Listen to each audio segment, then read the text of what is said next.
ಎಲ್ಲರಿಗೂ ನಮಸ್ಕಾರ.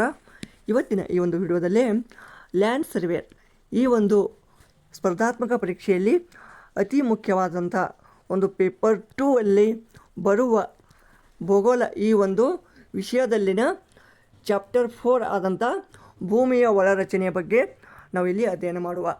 ಸೊ ಭೂಮಿಯ ಒಳರಚನೆ ಅಥವಾ ಕೋರ್ ಎಕ್ಸಾಮ್ ಫ್ಯಾಕ್ಟ್ಸ್. ನಮ್ಮ ಭೂಮಿ ಯಾವುದರಿಂದ ಒಂದು ರಚನೆಯಾಗಿದೆ? ಮೇಲೆ ನೋಡಲಿಕ್ಕೆ ಮಣ್ಣು, ಕಲ್ಲು, ಹಿಮ, ನದಿ ಇದೆಲ್ಲ ಇದೆ. ಅದಕ್ಕೆ ನಾವೇನಂತೀವಿ? ಕ್ರಸ್ಟ್ ಅಂತೀವಿ. ಹಾಗೆ ಭೂಮಿಯ ಒಳಗಡೆ ಎಲ್ಲ ಏನೇನಿದೆ ಅದನ್ನೆಲ್ಲ ಈ ಒಂದು ವಿಡಿಯೋದಲ್ಲಿ ನೋಡೋಣ. ಸೊ ನಾನು ಆದಷ್ಟು ನಿಮಗೆ ಎಕ್ಸಾಮ್ ಪಾಯಿಂಟ್ ಆಫ್ ವ್ಯೂ ಹೇಳೋಕ್ಕೆ ಟ್ರೈ ಮಾಡಿದ್ದೀನಿ. ಸೊ ಸುಮ್ಮನೆ ಒಂದು ಥೆರಾಟಿಕಲ್ ಲಾಂಗ್ ವಿಡಿಯೋ ಮಾಡಿಲ್ಲ. ಸೊ ಬೆಟರ್ ನೀವು ಜಸ್ಟ್ ಈ ಪಾಯಿಂಟ್ಸ್ಗಳ ಮೇಲೆ ಫೋಕಸ್ ಮಾಡಿ. ಸೊ ನಾನು ಈಗ ಆಲ್ರೆಡಿ 1ನೇ ಚಾಪ್ಟರು ದ ಅರ್ತ್ ಭೂಮಿ, 2ನೇದು ಫಿಸಿಕಲ್ ಫೀಚರ್ಸ್ ಆಫ್ ಇಂಡಿಯಾ, ಆಮೇಲೆ 3ನೇ ಚಾಪ್ಟರು ಮ್ಯಾಪ್ಸ್, ಆಮೇಲೆ ಕೊನೆಯದಾದಂಥ ಚಾಪ್ಟರು ಇದು ಭೂಮಿಯ ಒಳರಚನೆ. ಸೊ ಈ ಎಲ್ಲ ವಿಡಿಯೋಗಳ ಒಂದು ಲಿಂಕನ್ನು ಕೆಳಗಡೆ ಡಿಸ್ಕ್ರಿಪ್ಷನಲ್ಲಿ ಕೊಟ್ಟಿರ್ತೀನಿ. ಆ ಲಿಂಕ್ ಮುಖಾಂತರ ನೋಡ್ಬೋದು. Okay, back to the main chapter, that is ಭೂಮಿಯ ಒಳರಚನೆ. ಸೊ ನಾವು ಈ ಒಂದು ಚಿತ್ರವನ್ನು ನೋಡಿಕೊಳ್ಳುವೊಮ್ಮೆ ಇದನ್ನು ನೋಡಿದ ಮೇಲೆ ಒಂದು ಐಡಿಯಾ ಬರುತ್ತೆ ನಿಮಗೆ, ಭೂಮಿಯ ಒಂದು ಒಳರಚನೆ ಹೇಗಿದೆ. ಸೊ ನಾವೀಗ ಈ ಪಿಕ್ಚರ್ಗಿಂತ ಮುಂಚೆ ಥಿಯರಿ ನೋಡೋಣ ಬನ್ನಿ. ಸಿಯರ್ ಫ್ರೆಂಡ್ಸ್, ಭೂಮಿಯ ಒಳರಚನೆ ಹೇಗೆ ಆಗಿದೆ? ಓಕೆ, ಸೊ ಮುಖ್ಯವಾಗಿ ಹೇಳಬೇಕಂದ್ರೆ ಸಿಯಾಲ್ ಮತ್ತು sima. Sial SI for silicon or silicon simple. ಆಮೇಲೆ AL ಅಲ್ಯೂಮಿನಿಯಂ, ಇದೆಲ್ಲರಿಗೂ ಗೊತ್ತದ. ಓಕೆ, ಸೊ ಆಮೇಲೆ ಸೀಮಾ ಅಥವಾ ಸೈಮಾ. ಓಕೆ, SI ಅಂದರೆ ಮತ್ತೆ ಸಿಲಿಕಾ, MA ಅಂದರೆ ಮ್ಯಾಗ್ನೀಷಿಯಮ್. ಓಕೆ, ಸೊ ಇವುಗಳ ಒಂದು ರಚನೆ ಅಂದರೆ ಇವುಗಳ ಒಂದು ಸಮ್ಮಿಶ್ರದಿಂದ ಈ ಖಂಡಗಳ ಭೂಕವಚ ಅಥವಾ ಕಾಂಟಿನೆಂಟಲ್ ಕ್ರಸ್ಟ್ ಅದು ತಯಾರಾಗಿದೆ. ಸೊ ಈಗ ಭೂಮಿ ಆದಂದ್ರೆ ನೋಡಿ, ಈಗ ಭೂಮಿ ಆದಂದ್ರೆ ಅದರಲ್ಲಿ ಹಲವಾರು ಏನಪ್ಪ ಭಾಗಗಳು ಬರ್ತಾವೆ. 1ನೇದ್ದು ಕಾಂಟಿನೆಂಟಲ್ ಕ್ರಸ್ಟ್ ಅಂದರೆ ಈ ಖಂಡಗಳ ಭೂಕವಚ. ಓಕೆ, ಖಂಡಗಳ ಭೂಕವಚ, ಈ 7 ಖಂಡಗಳು ಏನದಾವಲ್ಲ ಆ ಎಲ್ಲ ಖಂಡಗಳ ಒಂದು ಭೂಕವಚ. ಈ ಭೂಕವಚ ಅದರಿಂದ ತಯಾರಾಗಿದೆ? ಗ್ರಾನೈಟ್ ಶಿಲೆಗಳಿಂದ ಕೂಡಿದ್ದು.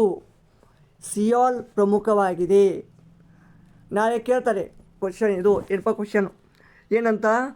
Continental crust is made up of, ಅಥವಾ ಕನ್ನಡದಲ್ಲಿ ಹೇಳಬೇಕಂದ್ರೆ ನಮ್ಮ ಪೃಥ್ವಿಯ ಮೇಲೆ ಕಂಡುಬರುವಂಥ ಈ ಭೂಖಂಡಗಳ ಅಥವಾ ಖಂಡಗಳ ಭೂಕವಚ ಡ್ಯಾಶ್ ಡ್ಯಾಶಿಂದ ಕೂಡಿದ್ದು. ಅವಾಗೇನು ಬರುತ್ತಾ? ಗ್ರಾನೈಟ್, ಬಸಾಲ್ಟ್, ಇನ್ನಿತರ ಒಂದು, ಆಮೇಲೆ ಇಗ್ನೀಸಿಯಸ್, ಸೆಡಿಮೆಂಟರಿ, ಈ ರೀತಿ ಬರುತ್ತೆ. ಅಥವಾ ಈ ನಮ್ಮ ಖಂಡಗಳ ಭೂಕವಚ ಡ್ಯಾಶ್ ಡ್ಯಾಶಿಂದ ಕೂಡಿದೆ, ಸಿಯಾಲ್ ಆರ್ ಸೈಮಾ ಅಥವಾ ಅಯರ್ನ್, ಏನೇ ಒಂದು ಆಪ್ಷನ್ಗಳನ್ನು ಕೊಡ್ಬೋದು ಅವರು. ಜಸ್ಟ್ ನಾವೀಗ ಏನು ಫೋಕಸ್ ಮಾಡೋದು? ಕಾಂಟಿನೆಂಟಲ್ ಕ್ರಸ್ಟ್ ಸಿಯಾಲ್ ಅಂದರೆ ಸಿಲಿಕಾನ್ ಮತ್ತು ಅಲ್ಯೂಮಿನಿಯಮಿಂದ ಕೂಡಿದೆ ಮತ್ತು ಗ್ರಾನೈಟ್ ಶಿಲೆಗಳಿಂದ ಕೂಡಿದೆ. ಸೆಕೆಂಡ್, ಓಷಿಯಾನಿಕ್ ಕ್ರಸ್ಟ್ ಅಂದರೆ ಸಾಗರಗಳ ತಳಭಾಗ. ಸೊ ಈಗ ಭೂಮಿಯ ತಳಭಾಗ ಬೇರೆ ಇರುತ್ತೆ ಮತ್ತು ಸಾಗರಗಳ ತಳಭಾಗ ಬೇರೆ. ಸಾಗರಗಳ ತಳಭಾಗ ಬಸಾಲ್ಟ್ ಶಿಲೆಗಳಿಂದ ಕೂಡಿದ್ದು. ಇದು ಸಿಲಿಕಾ ಮತ್ತು ಮ್ಯಾಗ್ನೀಷಿಯಂ ಪ್ರಮುಖವಾಗಿದೆ. ಅರ್ಥ ಆಯ್ತಾ? ಸೊ ನೆಕ್ಸ್ಟು ಇನ್ನೊಂದು ಪಾಯಿಂಟ್ ನೋಡೋಣ, ನಾವು ಈ ವಿಡಿಯೋದಲ್ಲಿ ಕವರ್ ಮಾಡೋಣ. Just minute. ಸೊ ನೆಕ್ಸ್ಟ್ ಇನ್ನೊಂದು ಪಾಯಿಂಟ್ ನೋಡಿ, ಎಸ್ಥೆನೋಸ್ಫಿಯರ್. ಎಸ್ಥೆನೋಸ್ಫಿಯರ್ ಅಂದರೆ ಇದು ಮ್ಯಾಂಟಲ್ ಪದರದ ಮೇಲ್ಭಾಗದಲ್ಲಿದೆ. ಸೊ ಇದನ್ನು ಇದು ಮಾಡಿ ಜಸ್ಟ್ ಇದನ್ನು ಮ್ಯಾಂಟಲ್ ಅಂತ ತಿಳಿದುಕೊಳ್ಳಿ. ಈಗ ಭೂಮಿ ಈ ರೀತಿ ಅದ. ಭೂಮಿಯ ಒಳಗಡೆ ಹೇಗೆ ಭಾಗ? ಜಸ್ಟ್ ಮಿಂಟ್ ಕಲರ್ಫುಲ್ಲಾಗಿ ತೋರಿಸ್ತೀನಿ ನಾನು ನಿಮಗೆ.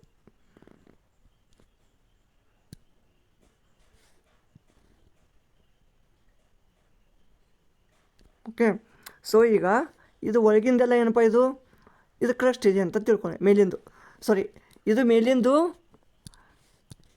ಇದು ಮೇಲೆ ಏನಿದೆಯಲ್ಲ, ಸೊ ಇದು ಕ್ರಸ್ಟು. ಓಕೆ, ಈ ಕ್ರಸ್ಟ್ ಆದಮೇಲೆ ಇದು ಮ್ಯಾಂಟಲ್ ಬರುತ್ತೆ. ಇದು ಬ್ಲೂ ಅಲ್ಲಿ ಏನಿದೆಯಲ್ಲ ಇದು ಮ್ಯಾಂಟಲ್. ಈ ಮ್ಯಾಂಟಲ್ಗಳ ನಡುವೆ ಬರೋದೇ ಇದು ಆಸ್ತನೋಸ್ಫಿಯರ್. ಓಕೆ, ನಾನು ತೋರಿಸ್ತೀನಿ ಈಗ ಒಂದು ಇಮೇಜಲ್ಲಿ. ಸೊ ಈ ಪದರದ ಮೇಲ್ಭಾಗದಲ್ಲಿದೆ, ಇದು ಅರೆ ದ್ರವ, ಅಂದರೆ ಇದು ಸೆಮಿ ಫ್ಲೂಯಿಡ್, ಅಂದರೆ ಈ ಕಡೆ ದ್ರವನೂ ಇಲ್ಲ ಸಾಲಿಡೂ ಇಲ್ಲ, ಒಂಥರ ಸೆಮಿ ಫ್ಲೂಯಿಡ್ ಅರೆ ದ್ರವ, ಅರ್ಧಂಬರ್ಧ. ಈ ಒಂದು ಸ್ಥಿತಿಯಲ್ಲಿದ್ದು ಜ್ವಾಲಾಮುಖಿಗಳಿಗೆ ಕಾರಣವಾಗುವ ಮ್ಯಾಗ್ಮಾ ಇಲ್ಲೇ ಸಂಗ್ರಹವಾಗುತ್ತದೆ. ನಾಳೆ ಕ್ವಶನ್ ಏನು ಕೇಳ್ತಾರೆ, ಮ್ಯಾಗ್ಮಾವು ಯಾವ ಒಂದು ಪದರದಲ್ಲಿ ಸಂಗ್ರಹವಾಗುತ್ತದೆ ಅಥವಾ ಯಾವ ಒಂದು ಪದರದ ಮಧ್ಯಭಾಗದಲ್ಲಿ ಅಥವಾ ಪದರಗಳ ಮಧ್ಯಭಾಗದಲ್ಲಿ ಅಥವಾ ಯಾವ ಒಂದು ಲೇಯರಲ್ಲಿ. ಓಕೆ, ಈ ಆಸ್ತನೋಸ್ಫಿಯರ್ ಎಂಬ ಒಂದು ಲೇಯರಲ್ಲಿ ಇದು ಮ್ಯಾಗ್ಮಾ ಸ್ಟೋರ್ ಆಗುತ್ತೆ, ಅಥವಾ ಕ್ರಸ್ಟ್ ಮತ್ತು ಮ್ಯಾಂಟಲ್ಗಳ ಮಧ್ಯೆ ಇದು ಸ್ಟೋರ್ ಆಗುತ್ತಂತ ನಾವು ಅನ್ಬೋದು. ಓಕೆ, ಆಮೇಲೆ ಇನ್ನೊಂದು ಪಾಯಿಂಟು, ಭೂಮಿಯ ಸಾಂದ್ರತೆ ಏನು? ಸಾಂದ್ರತೆ ಅಂದರೆ ಏನು? ಡೆನ್ಸಿಟಿ, ನಾವು ಡೆನ್ಸಿಟಿ ಅಂತ ಕರಿತೀವಿ. ಸೊ ಭೂಮಿಯ ಒಟ್ಟಾರೆ ಒಂದು ಸರಾಸರಿ ಸಾಂದ್ರತೆ ಏನಪ್ಪ ಅಂದ್ರೆ ಅದು 5.51 ಗ್ರಾಮ್ ಪರ್ cm³.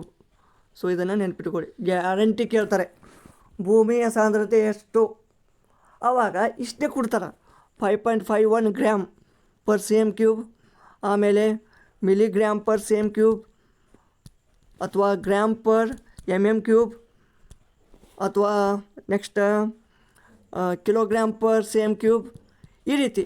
ಆವಾಗ ನಿಮಗೆ 5.51 ನೆನಪಿರುತ್ತೆ, ಬಟ್ ಗ್ರಾಮ್ ಪರ್ cm³ ನೆನಪಿರೋಂಗಿಲ್ಲ, ಕನ್ಫ್ಯೂಸ್ ಆಗುತ್ತೆ ಆ ಟೈಮಲ್ಲಿ. Gram per cm³ gram per mm³. Okay, so ಇದನ್ನು ನೆನ್ಪಿಟ್ಕೊಳ್ಳಿ. ಸೊ ನೀವು ಇಲ್ಲಿ ನೋಡ್ಬೋದು, ಜಸ್ಟ್ ಈಗ ನಾನು ಏನು ಥಿಯರಿ ಹೇಳಿದ್ದೀನಿ ಅದನ್ನೇ ಇಲ್ಲಿ ಸ್ವಲ್ಪ ಲಕ್ಷ ಕೊಟ್ಟು ನೋಡ್ರಿ. ಇದು ಭೂಮಿ ಇದೆಯಾ?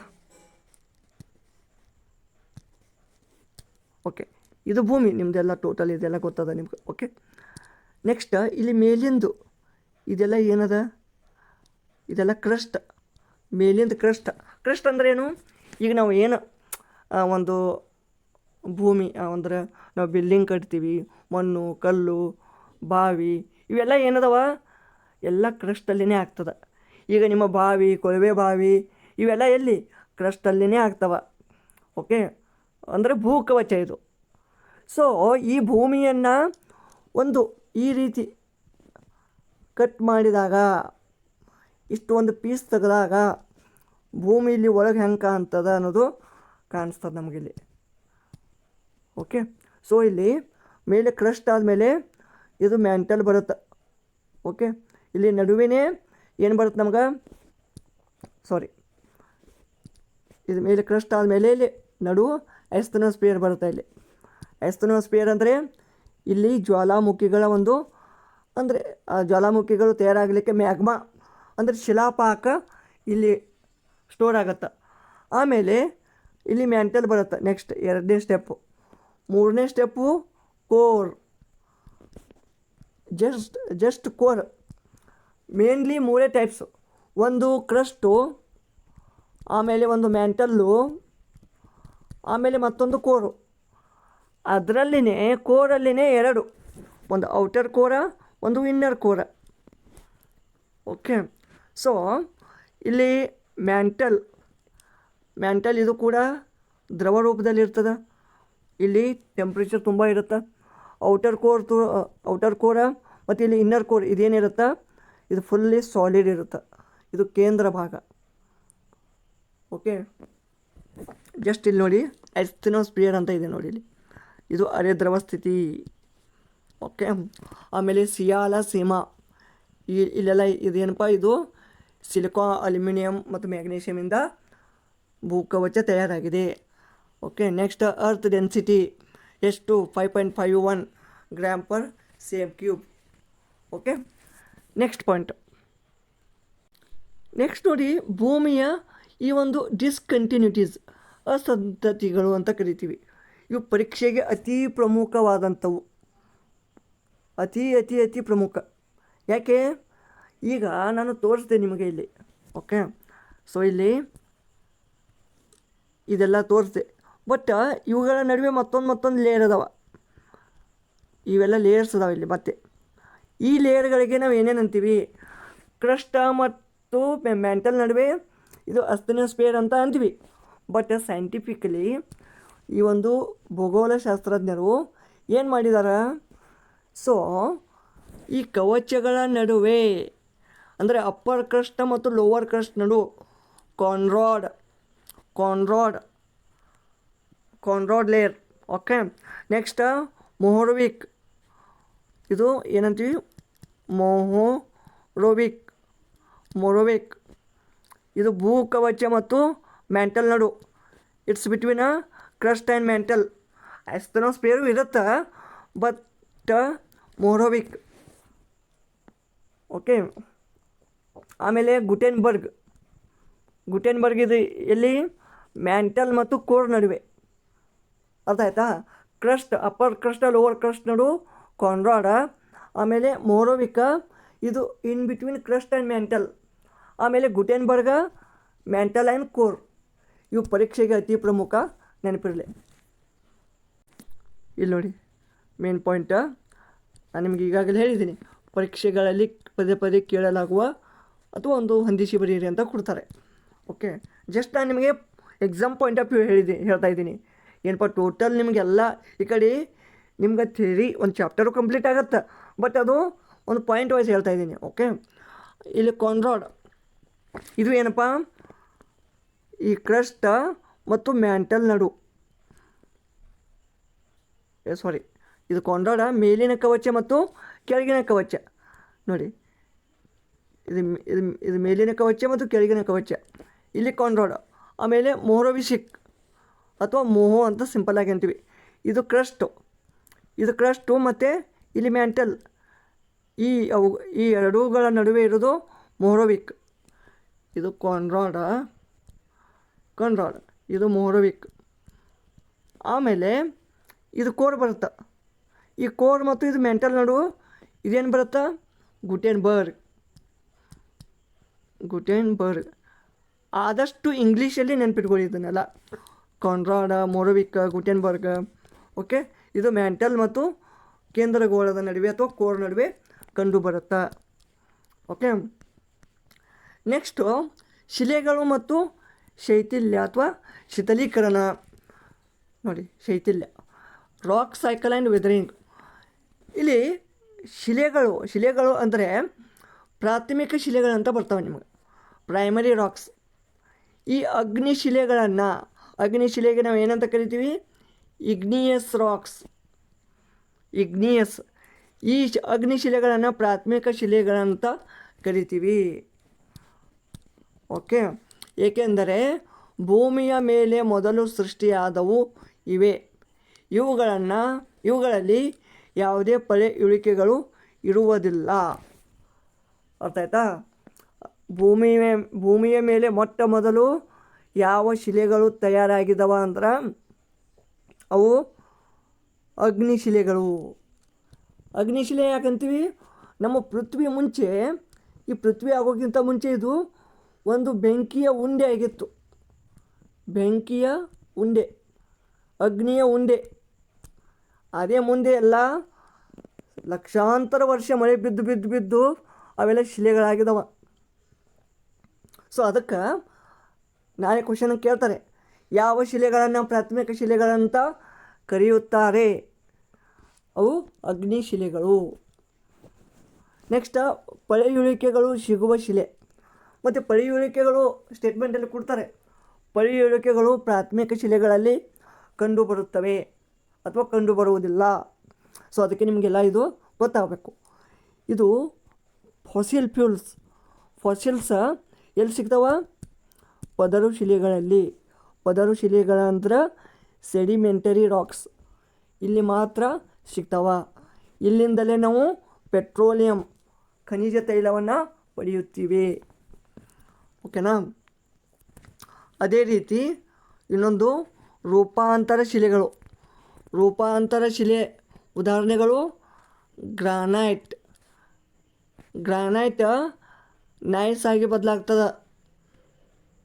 ಜಸ್ಟ್ಮೆಂಟ್ ನಾನು ಇದಕ್ಕಿಂತ ಮುಂಚೆ ಇದರದ್ದು ಹೇಳಿಬಿಡ್ತೀನಿ. ಎಸ್ ಹಿಯರ್ ಇಲ್ಲಿ ರಾಕ್ ಸೈಕಲ್ ಮತ್ತು ವೆದರಿಂಗ ಹೇಳಿದೆ ನಾನು ನಿಮಗೆ ಈಗಾಗಲೇ. ಅಗ್ನಿಶಿಲೆಗಳು, ಇಗ್ನಿಯಸ್ ರಾಕ್ಸ್, ಇವು ಮೊದಲು ಸೃಷ್ಟಿಯಾದದ್ದು. ಇದು ಪ್ರಾಥಮಿಕ ಶಿಲೆ. ನೋಡಿ, ಹೀಗೆ ಜ್ವಾಲಾಮುಖಿಯಾಗಿ ಉಂಡೆ ಬಿದ್ದು ಇವೆಲ್ಲ ತಂಪಾಗಿ ಇವು ಪ್ರಾಥಮಿಕ ಶಿಲೆಗಳಾಗಿದ್ದಾವೆ. ಇಲ್ಲಿ ಪಳೆಯುಳಿಕೆಗಳು ಇರಲ್ಲ, ನೋ ಫಾಸಿಲ್ಸ್. ಓಕೆ. ಆಮೇಲೆ ಪದರು ಶಿಲೆಗಳು, ಸೆಡಿಮೆಂಟರಿ ರಾಕ್ಸ್. ಇಲ್ಲಿ ಪದರು ಶಿಲೆ ಯಾಕಂತೀವಿ? ಈಗ ಒಂದು ಕಲ್ಲು ಫುಲ್ಲಿ ಅಂದರೆ ಒಂದೇ ಕನಕನ ಕೂಡಿ ಒಂದು ಕಲ್ಲು, ಅದು ಅಗ್ನಿಶಿಲೆಗಳಾಗಿರ್ತವೆ. ಇಲ್ಲಿ ಪದರಗಳು ಇರ್ತಾವೆ. ಇಲ್ಲಿ ಅಂದರೆ ಒಂದು ಕಲ್ಲು ತೊಗೊಂಡ್ರೆ ನೀವು ಅದರಲ್ಲಿ ಬೇರೆ ಬೇರೆ ಬೇರೆ ಬೇರೆ ಪದರಗಳು ಕಾಣ್ತವೆ. ಅದಕ್ಕೆ ನಾವು ಇವುಗಳನ್ನು ಪದರು ಶಿಲೆ ಅಂತ ಕರಿತೀವಿ. ಇಲ್ಲಿ ಫಾಸಿಲ್ಸ ಸಿಗ್ತಾವ, ಖನಿಜ ತೈಲ ಸಿಗ್ತದೆ. ಅರ್ಥ ಆಯ್ತಾ? ನೆಕ್ಸ್ಟ್ ಪಾಯಿಂಟ್ ಇದು ಯಾವುದು? ಇಲ್ಲಿ ರೂಪಾಂತರ ಶಿಲೆಗಳ ಒಂದು ಉದಾಹರಣೆಗಳನ್ನು ನೋಡೋಣ ನಾವು. ಈಗ ಒಂದನೇದು ಯಾವುದಾಯಿತು? ಅಗ್ನಿಶಿಲೆ ಆಯಿತು. ಎರಡನೇದ್ದು ಏನಪ್ಪ? ಎರಡನೇದ್ದು ರೂಪಾಂತರ ಒಂದನೇದ್ದು ಅಗ್ನಿ, ಎರಡನೇದು ಪದರು ಅಂದರೆ ಸೆಡಿಮೆಂಟರಿ ರಾಕ್ಸ್, ಆಮೇಲೆ ರೂಪಾಂತರ ಶಿಲೆ. ಇಲ್ಲಿ ರೂಪಾಂತರ ಶಿಲೆ ಒಳಗೆ ಹೆಂಗೆ?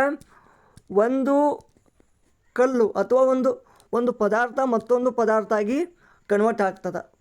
ಒಂದು ಶಿಲೆ ಮತ್ತೊಂದು ಶಿಲೆಯಾಗಿ ಬದಲಾಗ್ತದೆ. Okay, just avoid it. Granite ಏನಾಗಿ ಬದಲಾಗ್ತದೆ?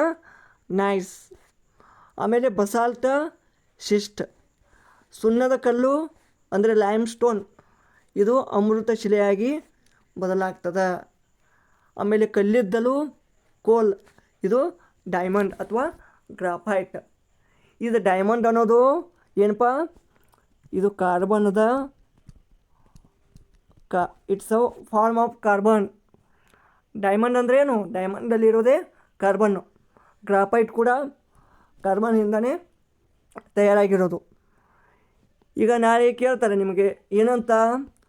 ಲೈಮ್ ಸ್ಟೋನಿಂದ ಯಾವ ಶಿಲೆ ತಯಾರಾಗುತ್ತದೆ? ನೈಸ್, ಶಿಷ್ಟ, ಆಮೇಲೆ ಅಮೃತ ಶಿಲೆ, ಆಮೇಲೆ ವಜ್ರ. ಅವಾಗ ನೀವು ಅಮೃತ ಶಿಲೆ ಅಂತ ಕೊಡಬೇಕು. ಆಮೇಲೆ ಕಲ್ಲಿದ್ದಲಿಂದ ಡೈಮಂಡ್ ಎಲ್ಲರಿಗೂ ಗೊತ್ತಿದೆ. ಬಟ್ ಗ್ರಾನೈಟಿಂದ ನೈಸ್, ಬಸಾಲ್ಟಿಂದ ಶಿಸ್ಟ್. ನಿಮಗೊಂದು ಟ್ರಿಕ್ ಹೇಳ್ತೀನಿ ನಾನು. ಬಸಾಲ್ಟ್ ಶಿಸ್ಟ್ ಇದ್ರ ಮೇಲೆ ಶಿಸ್ಟ್ ನೆನ್ಪಿಟ್ಕೊಳ್ಳಿ. Okay. Granite G for granite, next G for gneiss. ಇದು ಆಗುತ್ತಾ? ಸೈಲೆಂಟ್ ಆಗುತ್ತಾ? ಓಕೆ, ಈ ರೀತಿ ನೆನ್ಪಿಟ್ಕೊಳ್ಳಿ. ಆಮೇಲೆ ಚಿನ್ನ ಮತ್ತು ಕಬ್ಬಿಣ ಇವು ಹೆಚ್ಚಾಗಿ ಅಗ್ನಿಶಿಲೆ ಮತ್ತು ರೂಪಾಂತರ ಶಿಲೆಗಳಲ್ಲಿ ಕಂಡುಬರುತ್ತವೆ. ಅಗ್ನಿಶಿಲೆ ಅಂದ್ರೇನು? ಇಗ್ನಿಷಿಯಸ್ ರಾಕ್ಸ್ ಮತ್ತು ರೂಪಾಂತರ ಶಿಲೆ ಅಂದರೆ ಇಲ್ಲಿ ಚಿನ್ನ ಕಬ್ಬಿಣ ಕಂಡು ಬರ್ತಾವೆ. ಉದಾಹರಣೆಗಾಗಿ ನಮ್ಮ ಕರ್ನಾಟಕದ ಧಾರವಾಡದ ಶಿಲಾ ವ್ಯವಸ್ಥೆ. ಓಕೆ,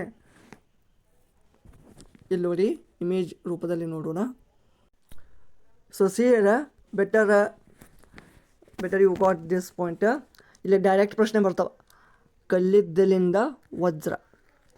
ನೋಡಿ, ಕಲ್ಲಿದ್ದಲು ಕೋಲ್ ಟು ಡೈಮಂಡ್, ಕಲ್ಲಿದ್ದಲು ವಜ್ರವಾಗ್ತದೆ. ಆಮೇಲೆ ಸುಣ್ಣದ ಕಲ್ಲು ಅಮೃತ ಶಿಲೆ ಆಗ್ತದೆ. ನೋಡಿ, ಸುಣ್ಣದ ಕಲ್ಲದಿಂದ ಅಮೃತ ಶಿಲೆ. ಆಮೇಲೆ ಖನಿಜ ಸಂಪನ್ಮೂಲ ಗ್ರಾನೈಟಿಂದ ನೈಸ್. ಆಮೇಲೆ ಸಿಸ್ಟ್, ಇದರಿಂದ cyst is for basalt. Okay. Next ಚಿನ್ನದ ಕಣಗಳು ನದಿ ಮರಳಿನಲ್ಲಿ ಸಂಗ್ರಹ.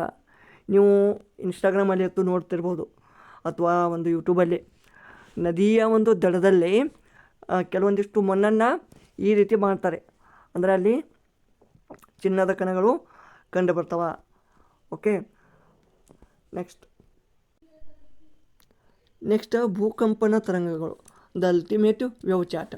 ಸೊ ಇಲ್ಲಿ ಭೂಕಂಪನ ತರಂಗಗಳು, ಇದರಲ್ಲಿ ಒಂದು ಕೆಲವೊಂದಿಷ್ಟು ಗುಣಲಕ್ಷಣಗಳು ಬರ್ತಾವೆ. ಈ ಗುಣಲಕ್ಷಣಗಳ ಮೇಲೆ ಕಡ್ಡಾಯವಾಗಿ ನಿಮಗೊಂದು ಪ್ರಶ್ನೆ ಇರ್ತದೆ. ಓಕೆ, ಸೊ ಇಲ್ಲಿ ಟೋಟಲಾಗಿ 3 ಅದಾವೆ. ಒಂದು ಪಿ ವೇವ್ಸ, ಎಸ್ ವೇವ್ಸ, ಆಮೇಲೆ ಎಲ್ ವೇವ್ಸ, ಪ್ರಾಥಮಿಕ, ದ್ವಿತೀಯ, ಮೇಲ್ಮೈ. ಓಕೆ, ಸೊ ಯಾವ್ದ್ಯಾವುದು ಹೆಂಗಿದೆ, ಓಕೆ, ಇದಕ್ಕಿಂತ ನಾವು ಇಮೇಜ್ ಮುಖಾಂತರ ಅಧ್ಯಯನ ಮಾಡೋಣ. ಸೊ ನೀವು ಇಲ್ಲಿ ನೋಡ್ಬೋದು, ಇದು ಸ್ವಲ್ಪ ಹೆಚ್ಚಿಗೆಯಾಗಿ ಮಾಹಿತಿ ಕೊಡ್ತದೆ ನಿಮ್ಗೆ. ಕ್ಯಾರೆಕ್ಟರಿಸ್ಟಿಕ್ಸ್ ಪಿ ವೇವ್ಸಲ್ಲಿ ಜಸ್ಟ್ ಮಿನಿಟ್. ಪಿ ವೇವ್ಸಲ್ಲಿ ಇದು ಪ್ರಾಥಮಿಕ. ಇಲ್ಲಿ ಈ ವೇವ್ಸ್ ಹೆಂಗಿರ್ತಾವೆ ತರಂಗ, very high speed. S waves medium, L waves lowest. L for lowest ನೆನ್ಪಿಟ್ಕೊಳ್ಳಿ, ಇದೊಂದು ನಿಮಗೆ ಟ್ರಿಕ್ಕು. ಅಲ್ಲಿ ಪಿ ವೆರಿ ಹೈ ಇರ್ತದೆ, ಎಸ್ ಮೀಡಿಯಮ್ ಇರ್ತದೆ, L lowest. P S L ಈ ಒಂದು ಸೀಕ್ವೆನ್ಸ್ ವೈಸ್ ನೆನ್ಪಿಟ್ಕೊಳ್ಳಿ. P S L last L ಇದ್ದದ್ದು ಲೋವೆಸ್ಟ್. ಓಕೆ, ನೆಕ್ಸ್ಟ್ ಇಲ್ಲಿ ಮೀಡಿಯಮ್, ಇದು ಪಿ ವೇವ್ಸ ಯಾವ ಒಂದು ಮೀಡಿಯಮಲ್ಲಿ ಬರ್ತದೆ, ಸಾಲಿಡು, ಲಿಕ್ವಿಡು, ಗ್ಯಾಸ್, ಈ 3 ಮೀಡಿಯಮ್. ಆಮೇಲೆ ದ್ವಿತೀಯ, ಇದು ಎಸ್ ವೇವ್ಸ್ ಏನಿದೆಯಲ್ಲ, ಇದು ಜಸ್ಟ್ ಓನ್ಲಿ ಸಾಲಿಡ್ ಅಷ್ಟು, ಇದು ಲಿಕ್ವಿಡ್ ಮತ್ತು ಗ್ಯಾಸಲ್ಲಿ ಬರೋದಿಲ್ಲ. ಆಮೇಲೆ ಎಲ್ ವೇವ್ಸು, ಇದು ಟ್ರಾವೆಲ್ಸ್ ಆನ್ ಸರ್ಫೇಸ್ ಓನ್ಲಿ, ಅಂದರೆ ಭೂಮಿಯ ಮೇಲೆ, ಅದರ ಕ್ರಸ್ಟ್ ಮೇಲೆ ಅಷ್ಟೇ, ಅದು ಕ್ರಸ್ಟ್ ಮೇಲೆ. ಓಕೆ, ನೆನಪಿರಲಿ, ನಾಳೆ ಕೇಳ್ತಾರೆ ನಿಮಗೆ ಈ ಪಿ ವೇವ್ಸು ಯಾವ ಒಂದು ಮೀಡಿಯಮಲ್ಲಿ ಏನಪ್ಪ ಇವು ತರಂಗಗಳು ಏನಪ್ಪ ಮೂವ್ ಆಗ್ತಾವ, ಸಾಲಿಡ್, ಲಿಕ್ವಿಡ್, ಗ್ಯಾಸ್. ಓಕೆ, ಈ ರೀತಿ ಕೊಡ್ತಾರೆ. ನೆಕ್ಸ್ಟ್ ಈ ಥರ ಒಂದು ನೇಚರ್ ಹೆಂಗಿರುತ್ತೆ, ಪಿ ವೇವ್ಸ್ದು ಲಾಂಜಿಟ್ಯೂಡ್ನಲ್ ನೇಚರ್ ಇರುತ್ತೆ. ಅಂದರೆ ಇಲ್ಲಿ ಕಾಂಪ್ರೆಷನ್ ಆ್ಯಂಡ್ ರೇರ್ಫೆಕ್ಷನ್ ಅಂತ ಇರ್ತದೆ. ಓಕೆ, ಒಂದು ಕಡೆ ಸಣ್ಣ, ಆಮೇಲೆ ಒಂದು ಕಡೆ ದಪ್ಪ, ಆಮೇಲೆ ಸ್ವಲ್ಪ ಅಗಲ, ಆಮೇಲೆ ದಪ್ಪ. ಇದಕ್ಕೆ ಕಾಂಪ್ರೆಷನ್ ಆ್ಯಂಡ್ ರೇರ್ಫೆಕ್ಷನ್. ಕಾಂಪ್ರೆಸ್ ಅಂದ್ರೇನು, ಒಂದಕ್ಕೊಂದು ಅದುಮೋದು. ಓಕೆ, ಆಮೇಲೆ ಟ್ರಾನ್ಸ್ಫರ್ಸ್ ನೇಚರ್. ಪಿ ಇದು ಲಾಂಜಿಟ್ಯೂಡ್ನಲ್ ನೇಚರ, ನೆಕ್ಸ್ಟ್ ಎಸ್ ಇದು ಟ್ರಾನ್ಸ್ಫರ್ಸ್ ನೇಚರ್ ಇರ್ತದೆ. ಓಕೆ, ಆಮೇಲೆ ಎಲ್ ವೇವ್ಸ ಇದು complex surface waves, love waves ಅಂತ ಬರ್ತೈತಿ. ಆಮೇಲೆ ರೇಲೈ ವೇವ್ಸ್. ನಾಳೆ ಕೇಳ್ತಾರೆ, which of the following waves are comes under L waves. L ವೇವ್ಸಲ್ಲಿ ಯಾವ ಬರ್ತಾವ, ಅಥವಾ ರೇಲೈ ವೇವ್ಸ, ಈ ಲವ್ ವೇವ್ಸ್ ಎಲ್ಲಿ ಬರ್ತಾವ ಅಂದ್ರೆ ಎಲ್ ವೇವ್ಸಲ್ಲಿ. Okay, next damage. ಇದು ಪ್ರಾಥಮಿಕ ಇರುತ್ತಲ್ಲ, ಸ್ಪೀಡ್ ಹೈ ಇರ್ತದೆ, ಬಟ್ ಡ್ಯಾಮೇಜ್ ಕಡಿಮೆ ಇರ್ತದೆ. ನೆಕ್ಸ್ಟ್ ಇದು ಎಸ್ ವೇವ್ಸ ಸ್ಪೀಡ್ ಮೀಡಿಯಮ್ ಇರ್ತದೆ, ಆಮೇಲೆ ಡ್ಯಾಮೇಜ್ ಕೂಡ ಮಾಡ್ರೇಟ್ ಇರುತ್ತೆ, ಅಂದರೆ ಮೀಡಿಯಮ್ ಇರ್ತದೆ. ನೆಕ್ಸ್ಟ್ ಎಲ್ ವೇವ್ಸ ಸ್ಪೀಡ್ ಲೋ ಆದ್ರೂ ಅದ್ರ ಡ್ಯಾಮೇಜ್ ಭಾಳ ಇರ್ತದೆ, ಅಂದರೆ ಫುಲ್. ಈಗ ಆಗ್ತದೆ ನೋಡಿ, ಈಗ ಜಪಾನಲ್ಲಿ ಅಥವಾ ನಮ್ಮ ಒಂದು ಗುಜರಾತಲ್ಲಿ. ಓಕೆ ನೋಡಿ, ಇನ್ನೂ ಸ್ವಲ್ಪ ನಿಮ್ಗೆ ಇನ್ನಷ್ಟು ಸ್ವಲ್ಪ ಕ್ಲಾರಿಟಿ ಬೇಕಂದರೆ ಈ ಒಂದು ವಿಡಿಯೋನ ನೋಡ್ಬೋದು. ಓಕೆ, ಕೇವಲ ಘನ, ಭೂಮಿ ಮೇಲ್ಮೈ, ಅತಿ ಕಡಿಮೆ ಹಾನಿ, ಸಾಧಾರಣ ಹಾನಿ, ಅತ್ಯಂತ ವಿನಾಶಕಾರಿ. ಕೇಳ್ತಾರೆ, which of the following waves is a very destructive waves. ಅತ್ಯಂತ ವಿನಾಶಕಾರಿ ಆದಂಥ ವೇವ್ ಅಥವಾ ತರಂಗ ಯಾವುದು, ಅದು ಪಿ ಎಸ್ ಎಲ್ ಅಂತ ಕೊಡ್ತಾರೆ. ಅವಾಗ ನೀವು L waves, L is a very dangerous. ಆಮೇಲೆ ಕೆಲವೊಂದಿಷ್ಟು ತಿಳಿಯಲೇಬೇಕಾದಂಥ ಭೂಕಂಪನ ಮಾಪನಗಳಿದಾವೆ. ಒಂದು ರಿಕ್ಟರ್ ಮಾಪಕ ಅಂತ ಇದೆ. ರಿಕ್ಟರ್ ಈ ಒಂದು ಭೂಕಂಪನವನ್ನು the earthquake is measured by Richter ಸ್ಕೇಲೇ ನಾವು ಅಳಿತೀವಿ. ಆಮೇಲೆ ಅದರ ಒಂದು ಹಾನಿ ಎಷ್ಟಾಗಿದೆ, ಅದರ ಹಾನಿಯನ್ನು ಮೇಜರ್ ಮಾಡಲಿಕ್ಕೆ ಮರ್ಕಲಿ ಸ್ಕೇಲ್, ಮರ್ಕಲಿ ಮಾಪಕ. ಓಕೆ. ಆಮೇಲೆ ಅಲೆಗಳನ್ನು ದಾಖಲಿಸುವ ಉಪಕರಣ. ಈಗ ಭೂಕಂಪ ಆದಮೇಲೆ ಅದರ ಒಂದು ಏನಪ್ಪ ಅಲೆಗಳು, ಈಗ ನಾವು ಸಿಸ್ಮೋಗ್ರಾಫ್ಲಿ ಏನು ಮಾಡ್ತೀವಿ,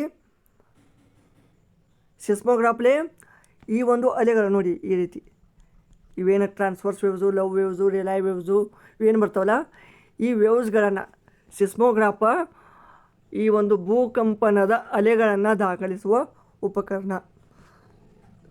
ರಿಕ್ಟರ್ ಮಾಪಕ ಅಂದರೆ ತೀವ್ರತೆ ಎಷ್ಟು, 5.2, 5.3, 8.0 ಇದು ರಿಕ್ಟರ್ ಸ್ಕೇಲಿಂದ ಅಳಿತೀವಿ. ಓಕೆ. ನೆಕ್ಸ್ಟ್ ಜ್ವಾಲಾಮುಖಿ ಮತ್ತು ಪೆಸಿಫಿಕ್ ಅಗ್ನಿವಲಯ. ಈಗ ಇಲ್ಲಿ ಜ್ವಾಲಾಮುಖಿ ಮತ್ತು ಸ್ಪೆಸಿಫಿಕ್ ಒಂದು ಅಗ್ನಿವಲಯ ಅಂದರೆ ಪೆಸಿಫಿಕ್ ರಿಂಗ್ ಫೈರ್ ಅಂತ ಬರುತ್ತೆ, ಒಂದು ರಿಂಗ್ ಆಫ್ ಫೈರ್. ಪೆಸಿಫಿಕ್ ಅಗ್ನಿವಲಯ ಜಗತ್ತಿನ ಸುಮಾರು 68% ಭೂಕಂಪಗಳು ಮತ್ತು ಸಕ್ರಿಯ ಜ್ವಾಲಾಮುಖಿಗಳು ಈ ಒಂದು ಪೆಸಿಫಿಕ್ ಮಹಾಸಾಗರದ ಕರಾವಳಿ ತೀರದಲ್ಲೇ ಸಂಭವಿಸುತ್ತವೆ. ಇದಕ್ಕೆ ಕಾರಣ ಇಲ್ಲಿರುವ ಟೆಕ್ಟೋನಿಕ್ ಪ್ಲೇಟ್ಗಳ ಚಲನೆ, ಟೆಕ್ಟೋನಿಕ್. ಓಕೆ. ಸೊ ಈಗ ಭೂಮಿ ಅದ ಈ ಕಡೆ ಏಷ್ಯಾ ಮುಗಿತದ, ಇಲ್ಲಿ ರಷ್ಯಾ ಬೌಂಡ್ರಿ, ಇಲ್ಲಿ ಬೇರಿಂಗ್ ಸ್ಟ್ರೇಟು. ಓಕೆ. ಇದು ಪೆಸಿಫಿಕ್ ಅದ, ಇದೇನು ಬರ್ತದೆ ಇಷ್ಟಿದು Pacific ring of fire. Okay, ತೋರಿಸ್ತೀನಿ ಇಮೇಜಲ್ಲಿ. ಆಮೇಲೆ ಪ್ರಮುಖ ಜ್ವಾಲಾಮುಖಿಗಳದಾವ ಜಗತ್ತಿನಲ್ಲಿ. ಒಂದು ಮೌಂಟ್ ಎಟ್ನಾ, ಅದು ಇಟಲಿಯಲ್ಲಿ, ಅಥವಾ ವೆಸುವಿಯಸ್ ಅಂತ ಅಂತೀವಿ.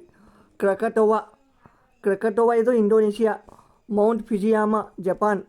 ಬ್ಯಾರೆನ್ ಐಲ್ಯಾಂಡಲ್ಲಿ ಏಕೈಕ ಸಕ್ರಿಯ ಜ್ವಾಲಾಮುಖಿ, ಅದು ಅಂಡಮಾನ್ ನಿಕೋಬಾರ್ದಲ್ಲಿದೆ. ನಾಳೆ ಮ್ಯಾಚ್ ದ ಫಾಲೋವಿಂಗ್ ಅಂತ ಕೊಡ್ತಾರೆ, ಅವಾಗ ನಿಮಗೆ ನೆನಪಿರಬೇಕು. ಇಲ್ಲಿ ನೋಡ್ಬೋದು ನೀವು ಪೆಸಿಫಿಕ್ ಅಗ್ನಿವಲಯವನ್ನು ನೋಡ್ಬೋದು ನೀವು ಇಲ್ಲಿ, ಪೆಸಿಫಿಕ್ ಅಗ್ನಿವಲಯ. Just minute. ಓಕೆ, ಇದು ಪೆಸಿಫಿಕ್ ಅಗ್ನಿವಲಯ. ಇಲ್ಲಿ ಅತಿ ಹೆಚ್ಚು ಮೋರ್ ದ್ಯಾನ್ 68% ಇಲ್ಲಿ ಏನಾಗ್ತವ ಭೂಕಂಪಗಳು ಮತ್ತು ಜ್ವಾಲಾಮುಖಿಗಳು ಕಂಡು ಬರ್ತಾವ. ಇಲ್ಲಿ ಟೆಕ್ಟೋನಿಕ್ ಪ್ಲೇಟ್ ಬೌಂಡ್ರೀಸ್ ಅದಾವೆ, ಇಲ್ಲಿ ಟೆಕ್ಟೋನಿಕ್ ಪ್ಲೇಟ್. ಓಕೆ, ಅಂದರೆ ಭೂಖಂಡದ ಒಂದು ಅವ ಈಗ ಭೂಖಂಡಗಳು ಹೆಂಗೆ ತಯಾರಾಗಿದ್ದಾವೆ, ಮುಂಚೆ ಬೇರೆ ಇದ್ದು, ಈಗ ಭೂಖಂಡಗಳು ಅಥವಾ ಭೂಕವಚಗಳು, ಈ ಭೂಖಂಡಗಳು ಏನಾಗ್ತಾ ಇದ್ದಾವೆ, ಅವು ಪ್ಲೇಟ್ ಒಂದಕ್ಕೊಂದೀಗ ಹಾಗೆ ಮೂವ್ ಆಗ್ತಾ ಇದ್ದಾವೆ. ಬಟ್ ಅದು ನಮಗೆ ಕಂಡು ಬರೋದಿಲ್ಲ. ಅದು ಮಿಲಿಯನ್ಸ್ ಆಫ್ ಇಯರ್ಸ್ ಆದಮೇಲೆ ಕಂಡು ಬರುತ್ತೆ ನಮಗೆ ಎಷ್ಟು ಮೂವ್ ಆಗಿದೆ ಎಷ್ಟು ಅಂತ. ನಿಮಗೆಲ್ಲ ಗೊತ್ತು, ಗೋಂಡ್ವಾನಾ ಐಲ್ಯಾಂಡಿಂದ ಇದು ಬತ್ತು. ಆಮೇಲೆ ನಮ್ಮ ಪೃಥ್ವಿ, ನಮ್ಮ ಒಂದು ಪೆನಿನ್ಸುಲಾರ್ ಇಂಡಿಯಾ. ಓಕೆ, ಸೊ ಈ ಒಂದು ಹಿಮಾಲಯ ಪರ್ವತ ನಿರ್ಮಾಣ ಆಗಲಿಕ್ಕೆ ಸೊ ಈ ಒಂದು ಟೆಕ್ಟೋನಿಕ್ ಪ್ಲೇಟ್ಸ್ಗಳೇ ಕಾರಣ. ಅರ್ಥ ಆಯ್ತಾ? ಸೊ ಇಲ್ಲಿ ಅತಿ ಹೆಚ್ಚು ಭೂಕಂಪ ಆಗ್ತದೆ. ಇದು ಪೆಸಿಫಿಕ್ ಓಷಿಯನ್ ನೋಡಿ, ಇದು ಉತ್ತರ ಅಮೇರಿಕಾ ಬರ್ತದೆ, ಇಲ್ಲಿ ದಕ್ಷಿಣ ಅಮೇರಿಕಾ ಬರ್ತದೆ, ಇದು ಏಷ್ಯಾ ಈ ಕಡೆ ಎಲ್ಲ, ಇದು Australia. Okay, next major ವೋಲ್ಕ್ಯಾನೋಸ್. Major ವೋಲ್ಕ್ಯಾನೋಸ್ ಅಂದರೆ ಇಲ್ಲಿ ಪ್ರಮುಖ ಜ್ವಾಲಾಮುಖಿಗಳು ಯಾವಪ್ಪ, ಇಟಲಿಯಲ್ಲಿ ಮೌಂಟ್ ಎಟ್ನಾ ಅಂತ ಬರ್ತದೆ, ವೆಸುವಿಯಸ್. ಇಂಡೋನೇಷ್ಯಾದಲ್ಲಿ ಕ್ರಕಟೋವಾ ನೋಡಿ, ಇಂಡೋನೇಷ್ಯಾ ಇಲ್ಲಿ ಕ್ರಕಟೋವಾ. ನೆಕ್ಸ್ಟ್ ಜಪಾನಲ್ಲಿ ಮೌಂಟ್ ಫಿಜಿಯಾಮ, ಜಪಾನಲ್ಲಿ ಮೌಂಟ್ ಫಿಜಿಯಾಮ. ಓಕೆ, ನಮ್ಮ ಭಾರತ ದೇಶದಲ್ಲಿ ಏಕೈಕ ಒಂದು ಸಕ್ರಿಯ ಜ್ವಾಲಾಮುಖಿ ಅದ, ಅದು ಅಂಡಮಾನ್ ನಿಕೋಬಾರ್ದಲ್ಲಿ ಬ್ಯಾರನ್ ದ್ವೀಪ. ಓಕೆ, ಆಮೇಲೆ ಲಾಸ್ಟ್ ಪಾಯಿಂಟ್ ನೋಡಿ, ಈ ನಮ್ಮ ಒಂದು ಸ್ಥಳಾಕೃತಿಗಳು, ಅದಕ್ಕೆ ನಾವು ಇಂಟ್ರೂಸಿವ್ ಲ್ಯಾಂಡ್ ಫಾರ್ಮ್ಸ್ ಅಂತ ಅಂತೀವಿ.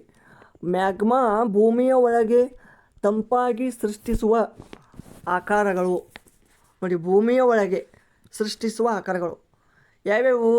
ಒಂದು ಬ್ಯಾಥೋಲಿತ್, ಅದು ಅತಿ ದೊಡ್ಡ ಗುಮ್ಮಟಾಕಾರದ ಒಳಶಿಲೆ. ಮತ್ತೊಂದು ಸಿಲ್, ಇದು ಸಮಾನಾಂತರವಾಗಿ ಅಂದರೆ ಹಾರಿಜೆಂಟಲ್ವಾಗಿ ಹರಡುವ ಶಿಲೆ ಈ ರೀತಿ. ಆಮೇಲೆ ಡೈಕ್, ಲಂಬವಾಗಿ ಈ ರೀತಿ ವರ್ಟಿಕಲ್ ಗೋಡೆಯಂತೆ ನಿಲ್ಲುವ ಶಿಲೆ. ಡೈಕ್ ಅಂದ್ರೆ ವರ್ಟಿಕಲ, ಸಿಲ್ ಅಂದ್ರೆ ಹಾರಿಜೆಂಟಲ್ಲ, ಬ್ಯಾಥೋಲಿತ್ ಇದು ಗುಮ್ಮಟಾಕಾರ ಈ ರೀತಿ. ಓಕೆ,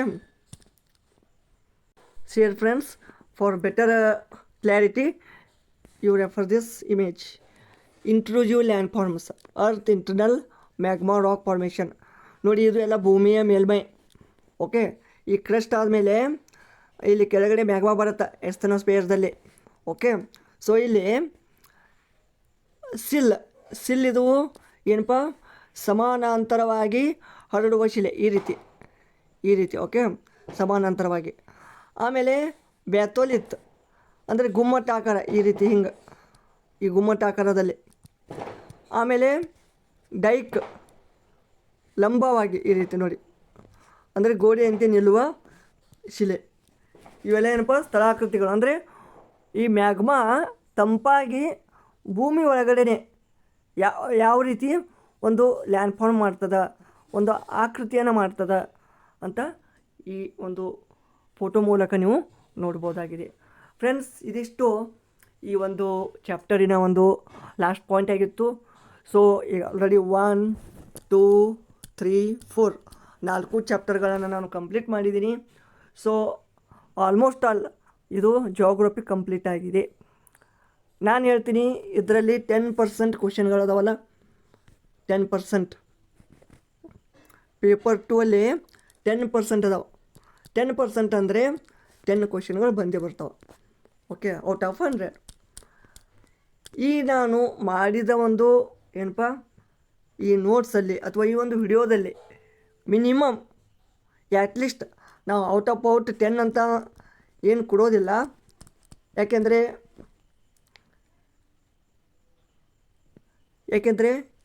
ಯಾಕೆ ಯಾರೂ ಮಿಸ್ಟರ್ ಪರ್ಫೆಕ್ಟ್ ಇರೋದಿಲ್ಲ. ಬಟ್ ಔಟ್ 10 to 10 ಬಂದರೆ ಅದು ಏನಪ್ಪ, ಗಾಡ್ ಬ್ಲೆಸ್ ಅಂತ ನಾವು ಅನ್ಕೋಬೋದು. ಸೊ ನಾನು ಹೇಳ್ತೀನಿ, ಮಿನಿಮಮ್ ನಿಮಗೆ 7 to 8 ಕ್ವಶನ್ಸ್ಗಳು ಫಿಕ್ಸ್ ಈ ಒಂದು ನೋಟ್ಸ್ಗಳಿಂದ ಬರ್ತಾವೆ. ಓಕೆ, ಸೊ ಈ ಒಂದು ವಿಡಿಯೋ ಇಷ್ಟವಾದಲ್ಲಿ ಲೈಕ್ ಮಾಡಿ, ಕಮೆಂಟ್ ಮಾಡಿ. ಆಮೇಲೆ ನೆಕ್ಸ್ಟಿಂದ ನಾವು ಫಿಸಿಕ್ಸ್ ಟಾಪಿಕ್ ವೈಸ್ ಎಲ್ಲ ಒಂದು ವಿಡಿಯೋಗಳನ್ನು ಮತ್ತು ಎಲ್ಲ ಒಂದು ಚಾಪ್ಟರ್ಗಳನ್ನು ನಾವು ಕವರ್ ಮಾಡುವ. ಏನೇ ನಿಮಗೆ ಡೌಟ್ಸ್ ಇದ್ದರೂ ದಯವಿಟ್ಟು ಕಾಮೆಂಟಲ್ಲಿ ತಿಳಿಸಿ. ಓಕೆ, ಸೊ ಈ ವಿಡಿಯೋ ನಿಮಗೆ ಉಪಯುಕ್ತ ಅನಿಸಿದರೆ ದಯವಿಟ್ಟು ಒಂದು ಲೈಕ್ ಕೊಡಿ, ಹಾಗೆ ನಿಮ್ಮ ಫ್ರೆಂಡ್ಸ್ ಜೊತೆ ಶೇರ್ ಮಾಡ್ಕೊಳ್ಳಿ ಮತ್ತು ಕಾಮೆಂಟ್ ಮಾಡಿ. ಹಾಗೆ ಸಬ್ಸ್ಕ್ರೈಬನ್ನು ತಪ್ಪದೇ ಮಾಡಿ. ಓಕೆ, ಧನ್ಯವಾದಗಳು.